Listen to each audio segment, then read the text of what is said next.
on FISA, there are a couple of amendments that are being considered. One of them would require a warrant for every query of lawfully collected data. If that were to pass and get into the bill, would the president veto that bill?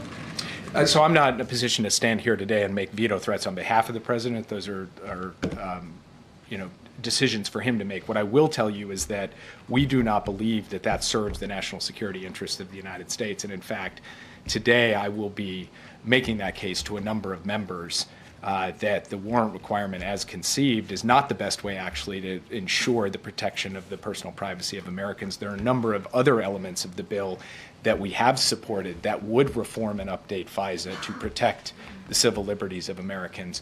But a warrant requirement from our perspective would go too far in undermining the very purpose of FISA, and frankly, it would put victims at risk. You'll often hear someone joke about the government spying on us. But sadly, that is true. That's true in our country today. Current law allows the U.S. government to collect data on you.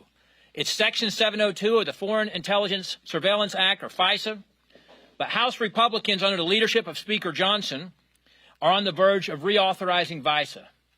This is the same law that the FBI used and abused, mind you, to spy on President Trump's campaign, providing the impetus for the shameless, false, ridiculous Russian collusion scandal.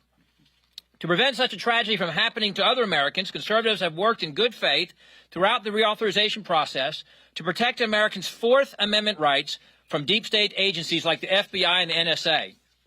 Unfortunately, the House Intelligence Committee and the D.C. swamp are working overtime to make sure that FISA is reauthorized in a secret way, as secretly as possible, and putting the constitutional rights of millions of Americans, instead of up front, on the back burner. During this debate today with my colleagues who are assembled here, you're going to hear, or not during this from my colleagues, but during the larger debate, you'll hear false narratives about this bill, supposedly restricting law enforcement from doing their job and hampering our ability to keep the country safe. And those claims, frankly, are false.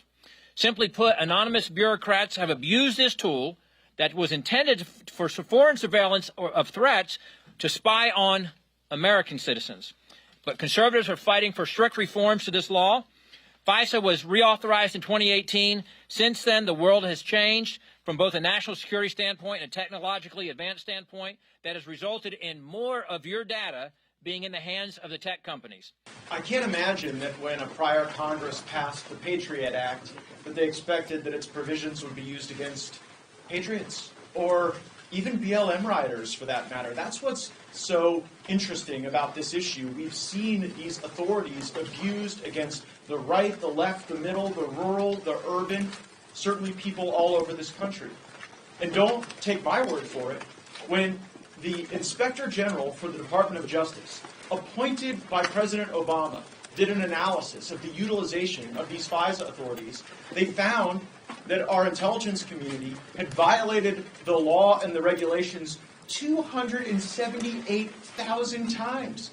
They were breaking the law 38 times an hour for the period that was being reviewed. I don't think it makes us unreasonable to suggest that if there's a law being violated 38 times every hour, that it should not just be expanded without some sort of curtailment or enforcement when those violations do occur. And that's why we want a warrant, because it creates a process by which our constitutional norms can apply to something that has broken bad. And it is helpful that we have a real U-shaped coalition here, where it's folks on the populist right aligned with those on the populist left, and we are fighting against the establishment of both parties who seem all too willing to do whatever the national security state wants of them. So our plea to Speaker Johnson is not to just continue to punt on FISA. That's what we did previously, and it's unacceptable. It's no fun watching a team whose best play is the punt.